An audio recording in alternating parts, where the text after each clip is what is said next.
Hare Krishna everyone, welcome all to my Krishna devotion channel. आप सभी Krishna devotion channel पर कृष्ण चरित अमृतम कथा का श्रवण कर रहे हैं, आस्वादन कर रहे हैं प्रभु की रसमयी लीलाओं का। और इस कथा को आगे बढ़ाते हुए आज हम भाग 216 श्रवण करेंगे। और पिछले एपिसोड तक हम श्रवण कर चुके हैं कि कुब्जा श्री कृष्ण की प्रतीक्षा कर रही है, क्योंकि कुब्जा को श्री कृष्ण कहकर गए थे कि मैं एक दिन आपके महल में ज़रूर आऊँगा। पिछले भाग तक हमारे मन में प्रश्न था कि क्या श्री कृष्ण कुब्जा के महल में जाएंगे या नहीं, क्या कुब्जा की प्रतीक्षा सफल होगी। तो ये सब हम आज के भाग में श्रवण करेंगे। भाग 216, जब कुब्जा के महल में श्री कृष्ण गए। उद्धव जी कहते हैं कि उस दिन कमल नयन ने मुझे अपने पास बुलाया और बड़े प्रेम से बोले, उद्धव मेरे साथ चलो और रथ लेकर चलो। उद्धव जी कहते हैं कि मैंने तो सिर झुका दिया और रथ लाकर उनके सामने खड़ा कर दिया। वो बैठे।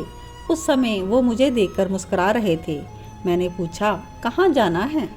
तब वो बोले, कुब्जा के महल में। मैं चौंक गया।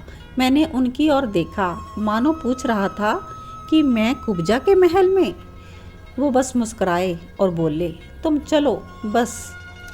तो मेरे लिए तो उनकी ही आज्ञा सर्वोपरि थी। मैंने रथ को कुब्जा के महल की ओर बढ़ा दिया था।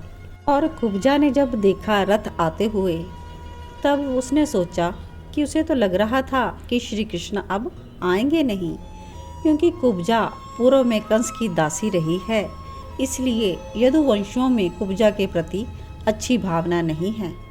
ऐसा विचार कर कुब्जा ने तो ये सोचना ही छोड़ दिया कि उसके यहाँ कभी कृष्ण भी आएंगे। पर आज वो भुवन सुंदर पीताम्बरधारी श्री कृष्ण उसके यहाँ आए थे। कुब्जा को तो उनके आने का विश्वास ही नहीं हो रहा था। अभी तक वो स्तब्ध सी खड़ी रही, अपलक देखती रही, मानो कोई सपन देख रही है। और जब उसे थोड़ा होश आया तो वो भागी अपने कक्ष की ओर। वो स्नान करती है, अंग राग लगाती है, इत्र फुलेल से अपनी देह को महकाती है और फिर सुंदर वस्त्र धारण करके अब वो दौड़ पड़ती है आलिंगन भर लेने के लिए श्री कृष्ण को। तो उद्धव कहते हैं, मैं वहीं था, मैं सब देख रहा था। वो कामुक थी, पर मेरे श्री कृष्ण पूर्ण निष्काम। मुझे देखा श्री कृष्ण ने और फिर धीरे से बोले, मैं अभी आता हूँ। तब मैं वहीं पर बैठ गया। श्री कृष्ण को लेकर कुब्जा गई अपने निज कक्ष में। वासना से भरी हुई वो कुब्जा और ये वासना से मुक्त श्री कृष्ण। कुब्जा ने अपने मन की बात को पूर्ण किया तो मैंने कुब्जा की आंखों में उस विहार का दर्शन कर लिया था। पर श्री कृष्ण तो जैसे थे वैसे ही थे। वो अस्तित्व हैं। अस्तित्व सबके लिए बराबर है। उसकी दृष्टि में कोई भी छोटा या बड़ा नहीं होता। और अब कुब्जा के देह से कमल की सुगंध, जो श्री कृष्ण के अंग की सुगंध थी, वो आ रही थी। पर मेरे मन में कुब्जा के प्रति कोई श्रद्धा तो छोड़ो, उसको देखने की भी कामना नहीं थी। पर क्यों उद्धव? विदुर जी पूछते हैं। श्री कृष्ण का अंग संग पाना कोई साधारण बात तो नहीं है। मैं सोच रहा था कि श्री कृष्ण को पाने के बाद भी कुब्जा वही देह सुख से आगे बढ़ ना सकी। हमारे श्री कृष्ण तो मनमत श्री कृष्ण हैं, जो कामदेव को भी मत दे ऐसे श्री कृष्ण। उनके साथ काम विहार। उद्धव कहते हैं, मैं उस समय यही बार बार सोच रहा था कि कृष्ण मुझे यहाँ क्यों लेकर आए, और यहाँ लाए भी तो उन्होंने मुझे क्या दिखाना चाहा।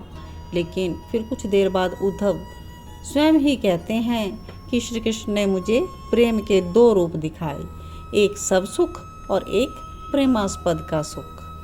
सब सुख कुब्जा का प्रेम है, जहाँ प्रीतम का सुख नहीं, अपना सुख। प्रियतम हमें सुख दे, ये कुब्जा का प्रेम है।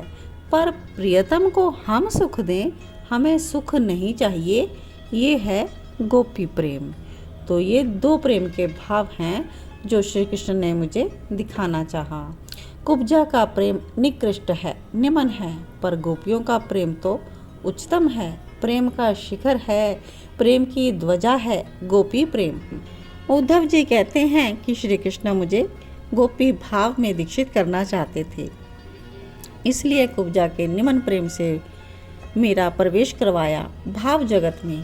पर वो अब समय आ रहा था जब गोपी भाव से मेरा परिचय होने वाला था।